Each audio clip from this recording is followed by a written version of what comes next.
Ini saya ngejelasin bagaimana cara lepas dari hubungan dengan orang yang mengalami gangguan NPD, tapi di konteks mereka masih pacaran, bukan yang menikah atau memiliki anak, karena cara penanggulangannya, cara melepasnya juga berbeda teman-teman, karena berbeda kapasitas di dalam hubungan tersebut. Nah teman-teman, sebelumnya yang merasa korban harus tahu dulu bahwa dia sedang dimanipulatif, harus sadar dulu bahwa dia sedang ada di tahap dimanipulatif.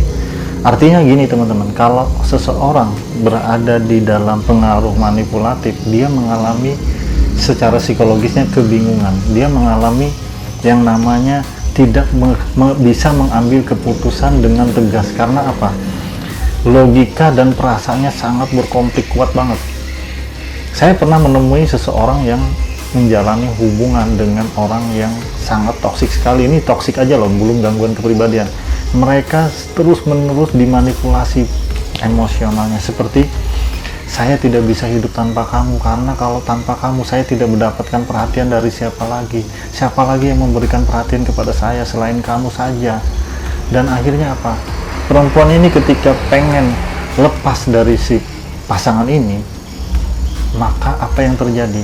Ini disclaimer ya teman-teman, ini bisa terjadi terhadap perempuan dan laki-laki, biar nggak ada yang salah paham dengan konten saya ini. Jadi apa yang terjadi teman-teman? Orang yang penuh empati ketika dia diserang bagian perasaan seperti itu, dia tidak akan tega melepaskan pasangannya, dan itu membuat jeratan demi jeratan semakin lama semakin kuat, semakin lama semakin kuat, sampai akhirnya dia tidak bisa lepas dari hal itu. Padahal dia sadar kalau dia diteruskan seperti itu, logikanya udah bilang aku nggak mampu, aku nggak kuat, aku sakit hati, hubungan ini tidak benar, hubungan ini udah tidak sehat lagi. Dia sadar, tapi secara emosional thinkingnya dia tidak berdaya sama sekali, karena sudah kita menyadari bahwa kita dalam pengaruh dimanipulatif perasaan kita, karena kita adalah orang yang penuh empati. Maka yang harus dilakukan adalah teman-teman beri jeda dengan kondisi tersebut. Teman-teman jangan selalu mencemplungkan diri teman-teman dengan si orang tersebut. Ambil waktu, putuskan kontak. Yang pertama teman-teman harus tega dulu, harus punya tekad yang sangat kuat sekali, beri penguatan kepada logikanya. Walaupun teman-teman mungkin saat melakukan ini ada sakit hati, ada tidak tega, ada rasa khawatir kalau dia kenapa-kenapa dan lain-lain, ada ancaman dan lain, teror dan lain-lain. Makanya untuk itu putuskan kontak terlebih dahulu dengan dia.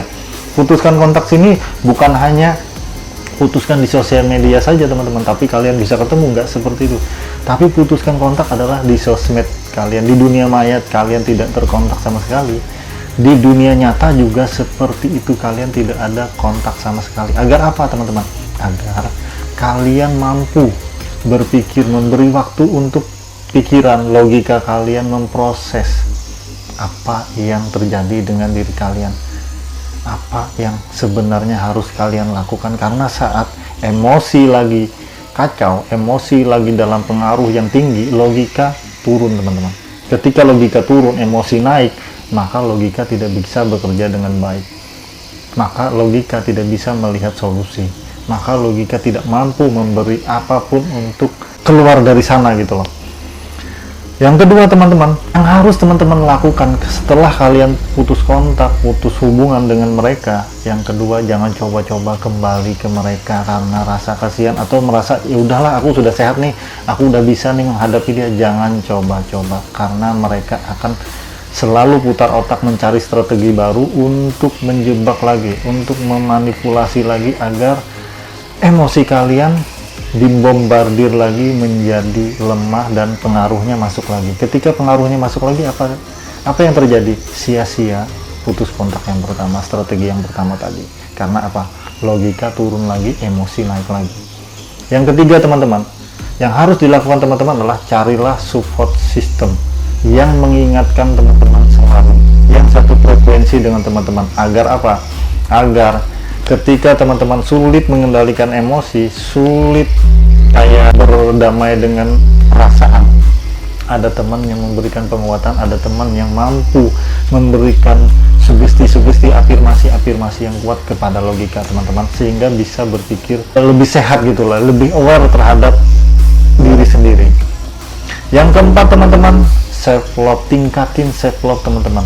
Dengan meningkatkan self love, rasa mencintai kepada diri secara bertahap-tahap, maka itu akan membuat teman-teman tidak lagi menjadi orang yang mengabaikan kepentingan diri sendiri di atas kepentingan orang lain, tidak lagi mengizinkan dirinya untuk disakiti, tapi memilih untuk membahagiakan diri. Dengan begitu teman-teman, akan muncul sebuah sikap baru nanti, di mana teman-teman akhirnya mulai berani nih untuk speak up, mulai berani nih untuk menentukan sikap. Tentunya dengan berproses ya teman-teman, ikutin tahap-tahapannya. Yang kelima teman-teman yang harus dilakukan, pulihkan dulu luka emosional akibat hubungan yang tidak benar selama ini. Pulihkan dulu luka emosional akibat rasa sakit yang diterima selama ini akibat toxic relationship ini. Ketika teman-teman sudah berdamai dengan perasaan itu dan isi kembali dengan hal-hal yang positif, isi kembali hati dan pikiran dengan hal-hal yang baik, isi kembali hal-hal yang bisa ngebuat teman-teman tuh jauh lebih kuat, lebih merasa percaya diri lagi, dan berikan afirmasi-afirmasi kepada pikiran kita, perasaan kita, bahwa kita ini berharga, bahwa kita ini adalah orang yang layak dicintai, bahwa kita ini adalah orang yang layak disayangi. Dengan begitu teman-teman, emosional kita lama-kelamaan akan bisa kita kontrol, karena kita sudah memiliki penguatan terhadap logika kita. Ketika kita bisa mengendalikan perasaan kita, kita adalah tuan perasaan kita, bukan mereka tadi yang menjadi tuan atas perasaan kita. Maka kita merasakan kemerdekaan terhadap diri kita, maka kita bisa jauh lebih bahagia. Mudah-mudahan konten ini bisa memberikan edukasi dan manfaat buat teman-teman. Terima kasih sudah menonton VT ini sampai selesai. Dan jangan lupa di-share ya teman-teman, sebanyak-banyaknya buat teman-teman yang lain, agar mereka bisa juga ikutan merasakan bahagia ketika mereka bisa berproses dengan baik. Salam dari saya, Coach Dan.